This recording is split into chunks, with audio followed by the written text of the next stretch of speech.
Hello everyone, I hope you are doing well.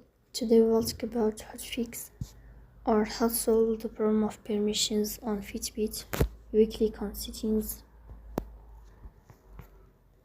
Here we go to apps, default apps, app settings.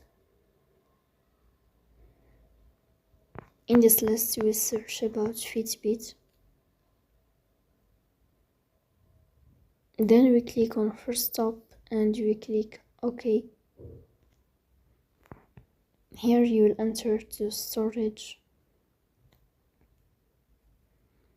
Then we click on clear cache.